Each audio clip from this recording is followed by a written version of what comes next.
નમસ્કાર, ન્યૂઝ 18 ગુજરાતીમાં આપનું સ્વાગત છે। હું છું આપની સાથે સંધ્યા અને સૌપ્રથમ વાત કરીશું ઠંડીની।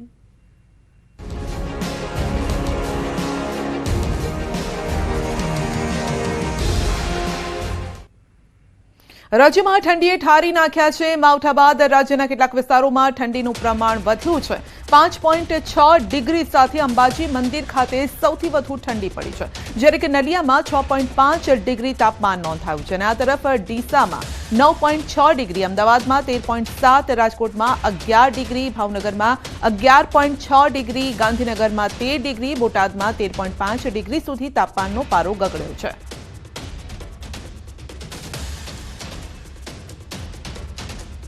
આકાશમાંથી વરસ્યું સફેદ સંકટ અને ઉત્તર ભારત કાતિલ ઠંડીમાં ઠૂંઠવાઈ ગયું। હિમવર્ષાનો એવો તે હુમલો થયો કે જમ્મુ કાશ્મીર, હિમાચલ પ્રદેશ, ઉત્તરાખંડ સહિતના વિસ્તારો સફેદ ચાદરમાં લપેટાઈ ગયા। સતત અને ભારે હિમવર્ષાના કારણે જનજીવન અસ્તવ્યસ્ત થઈ ગયું તો મનાલી સહિતના કેટલાક વિસ્તારોમાં ઉમટેલા પ્રવાસીઓએ બરફવર્ષાનો આનંદ માણ્યો।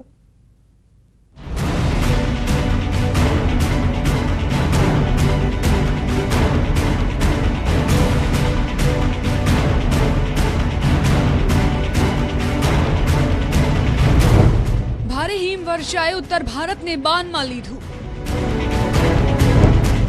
हिमाचल में वावाजोड़ा साथे हिमवर्षा। उत्तर भारत में हिमवर्षा नो हुमलो। श्रीनगर पहलगाम में 18 इंच बरफ खाबक्यो। हिमवर्षा, करा अने कमोसमी वरसादे देशना केटलाय विस्तारोने बाનમાં લીધા છે।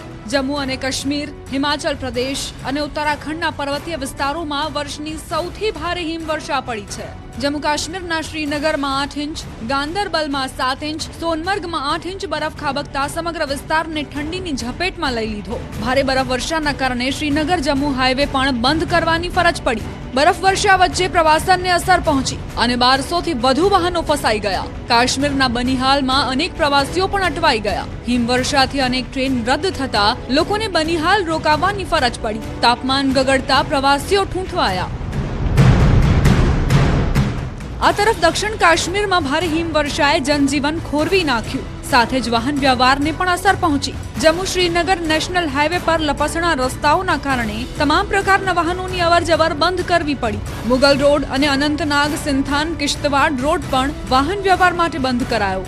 જમ્મુ શ્રીનગર નેશનલ હાઈવે પર અલગ અલગ જગ્યાએ ઘણા વાહનો ફસાયેલા જોવા મળ્યા। બીજી તરફ વહીવટી તંત્ર સજ્જ થઈ ગયું છે અને બરફ હટાવવાનું કામ શરૂ કર્યું। गुज़श्ता दिन से कश्मीर में बर्फबारी जारी है, जिसके चलते यकीनी तौर पर लोगों ने